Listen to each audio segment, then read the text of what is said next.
podcast subscriber numbers are notoriously difficult for podcast host platforms to track. And I think that there's a big misconception about that. So oftentimes you'll see that your download numbers per episode are a good bit higher than your subscriber numbers. Those subscriber numbers are a podcast host's best estimation based on a number of different factors that they pull together. So I think that's really important for you to know, because if that number just seems lower, there's probably a reason for that, because it's not really exact. Welcome to the Pod Circle podcast, where we bring practical tips and insights for every podcaster. From aspiring podcasters to experts with hundreds of episodes under your belt and everywhere in between, these conversations dive into all the topics that matter most to you. Today, we are diving into podcast metrics to help you measure success. So in our last episode, we talked about setting realistic expectations for yourself. And we want to come in here and continue to pull back the curtain a little bit on this topic, because I think sometimes we can get caught up on those vanity numbers, number of downloads, and that feels really big. And this is the listenership I have. And so we want to bring it down for you today and talk about what is winning for you and your podcast. So we've got a few metrics to help you quantify your goals and measure success. Yeah. And the very first one I'll kick right over to you is number of episodes. So if we've said it once, we've said it 1,000 times on this podcast. Consistency matters. So the number of episodes is showing that you are consistently showing up. You're building loyalty, you're building repertoire, you're building repetition with your listeners and saying, we are going to be here when we say we're going to be here. And I think this is a metric that we kind of undervalue. And so I want to be your cheerleader as always and encourage you to celebrate when you hit those milestones. Hey, I've hit 10 episodes. I haven't missed a week. Hey, I've done 10 episodes and I threw in a bonus that was relevant to my topic because it had a seasonality. Let's say you have a podcast around hosting, and so you do a special bonus episode around the holiday season. Like, there are ways that you can start to throw that in, but how can we measure consistency and the number of episodes and continue to celebrate that? That's a metric that matters, I think. That's really good. The next one is average listen time. So knowing who your listener is. Are you a long form podcast, or are you a 20 to 30 minute podcast, which I would say most are. The average commute time in the US is around 22 minutes, 25 minutes. I like to encourage people that are starting out with a podcast, are kind of trying to figure out like who that ideal listener is, to start with a bit of a shorter podcast. So, and then as they grow and they gain listeners, more times than not, they're going to ask for either more frequent podcasts or just longer episodes. And so take that feedback and run with that. But to start, I tell folks like 20 to 30 minutes is what most people can chew off, because you can see the rates like in podcast analytics, they tend to drop off after that. So, oftentimes folks aren't even finishing an episode. A little bonus tip on that is if you're running ads, place them in the first 15 minutes, at least that first ad. That's good. Make sure it's in the first 15 minutes because you're going to get the most amount of listeners there. So one thing that we do in our strategy sessions with new podcast clients is that we help them assess, what is your target episode length? What is that time? Is it a 30-minute episode? Is it a 15-minute episode? That's something we help folks do all the time, and it's pretty important to nail down. And it's pretty hard. I think it is a art and a practice to keep your podcast short if you're aiming for short. I know that that's a challenge that we have. We're both talkers. And so to be succinct and to make every word count is really important to keep your listener engaged. I think a metric that I track on a consistent basis is top episodes. So I think if you're thinking in broad terms, if you have a guest specific show, you might think, hey, my best episodes are going to be those with my big guests, right? Yeah. And they have the biggest reach. And so they're going to put it to their listeners and it'll be the best one. But I have found that can be true. But what is also true is that my best episodes are the ones that are hitting a felt need for my client and for my listener. And so if they're searching their feed and trying to pick an episode, the one that's going to hit and serve them are often going to be the ones that's going to be the top episode. So if you're tracking those and saying, hey, every time we talk about X topic, we get a ton of listeners, talk more about that. What are the more nuances that you can do around that? And it really helps you assess and plan for future episodes. And it helps overcome that creative fatigue that we've talked about before in the past. Absolutely. And don't be afraid to do a best of. Maybe at the end of the year, you want to take some time off around the holidays, because you can, in your podcast host platform, you can see those top performing episodes. So the next point on this is weekly downloads. There's a big misconception between, okay, what is a specific episode getting like from last week versus what are the weekly download numbers overall? Because remember, people are going back and they're consuming your old content. Maybe they're just not caught up yet. Maybe they're a new subscriber and they want to go binge listen to a bunch of past episodes. And so I'll use the podcast that Mackenzie, another podcast that she hosts and produces, as a perfect example. I was pulling some numbers for them this past weekend, and their average download numbers are really nice at around 4,000 downloads. But, a more recent episode is around 2,000.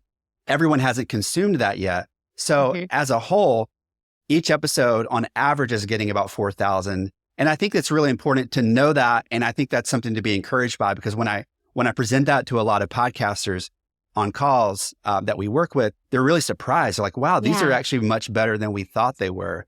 And it's because the more recent episodes just haven't accrued those numbers yet that the old ones have. So check in on those from time to time if you do your own podcast and run those numbers. And my guess is that it'll be an encouragement to you. Definitely. And I think it just speaks to your quality of your listener. Are you creating a show?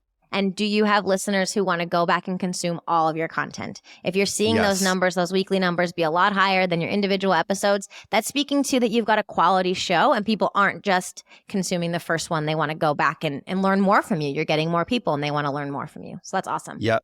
And you made a point in the last episode I want to bring in here.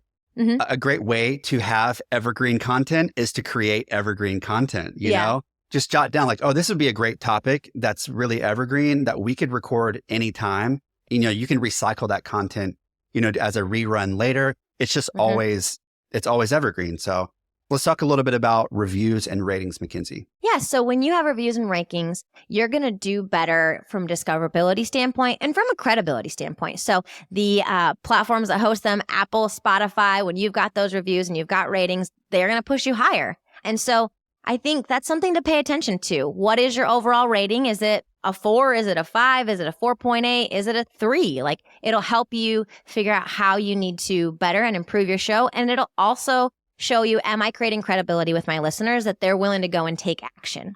So how do you get reviews and ratings, Kyle? You go out and you ask for them. You ask. You shouldn't feel icky. We've talked about this, like self-promotion's only icky if you're not serving your audience. So find creative ways to ask them to rate and review. Help them feel like they are a part of creating success for your show and helping more people discover it. It's all in how you frame it. You can say, hey, we want everyone to listen to this. So it would really help us if you would like, rate, and subscribe, all of those things. So we're saying this. We want more people to learn how to have better podcasts, to do it sustainably. So why don't you go and give us a rating? Why don't you go and subscribe and leave us a review? Absolutely. And make sure you tell them how to do it. So, for example, on Apple, you have to open up your podcast app. You have to go to the actual show, and then you have to click rating. They kind of like hide it. And so on that one, you have to scroll all the way down, right? To the bottom. Yep. And then that's where you can do it. I think that's a thing that can be tricky for people. It's like, okay, yeah, everyone's soliciting my rating and my review, but I go on Apple Podcast app and I can't find where to do it. So if you just go to the show and scroll down, there's 5 stars there. You can leave a rating and you can drop a review right under it. It's a little bit easier in Spotify.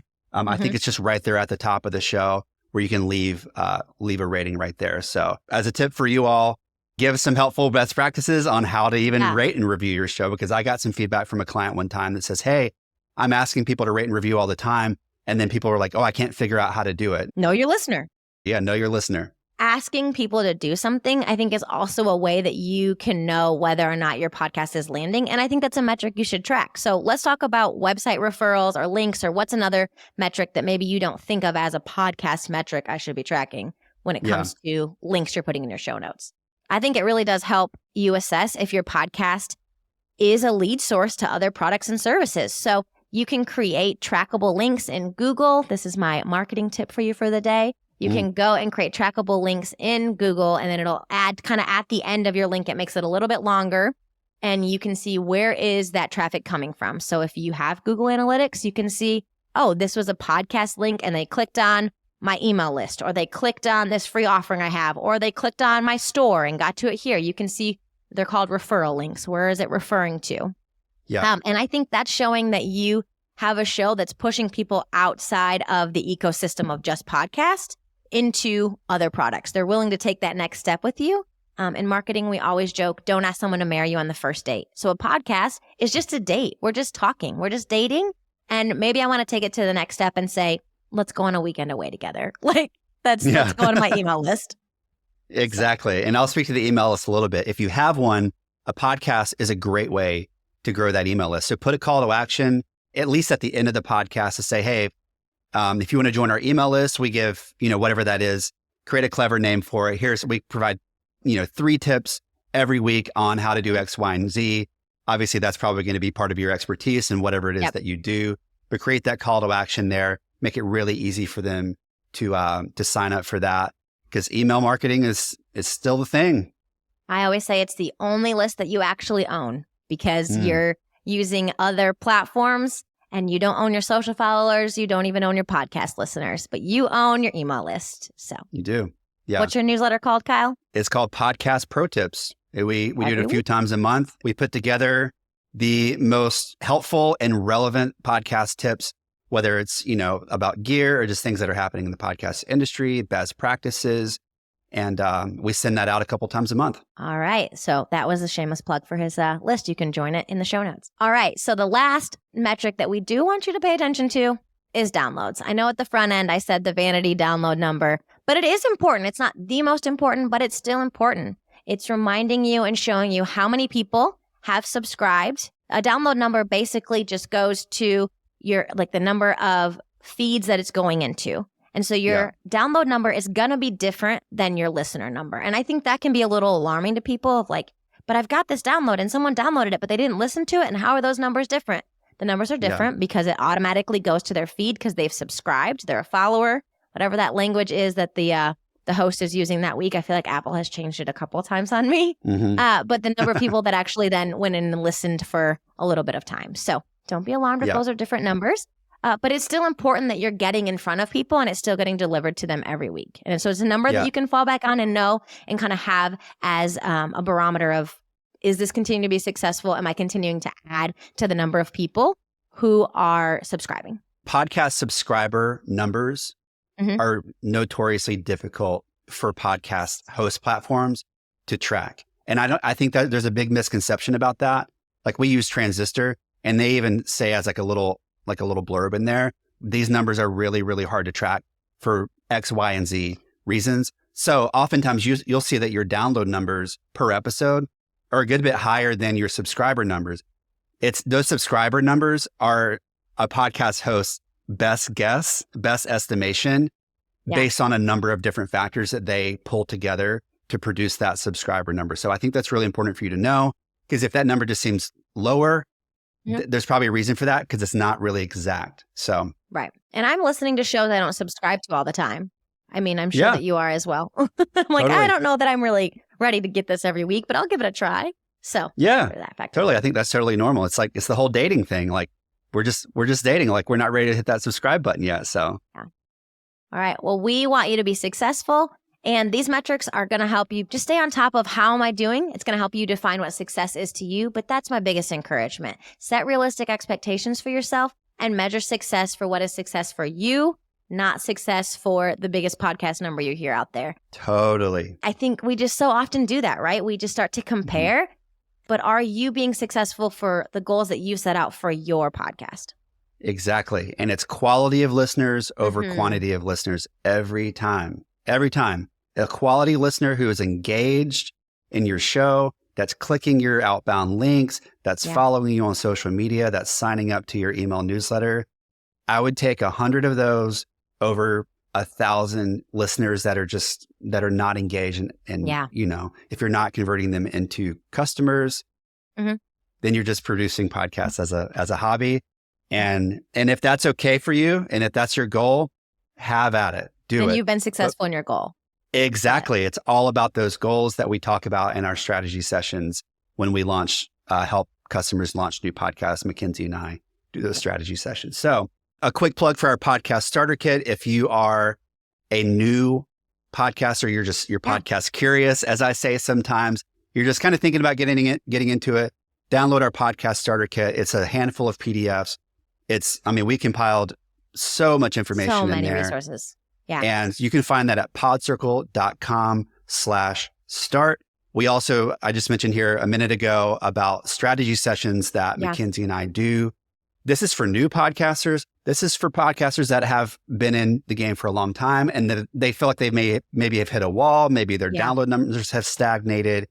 We can get on a call. It's an hour or two, depending on which package, and help ask just some big questions to suss out, okay, here's what's worked in the past. Maybe here's a good way forward. Maybe here are a few guests. Things like that are really, really helpful for people. So we'll drop a link for that in the show notes as well.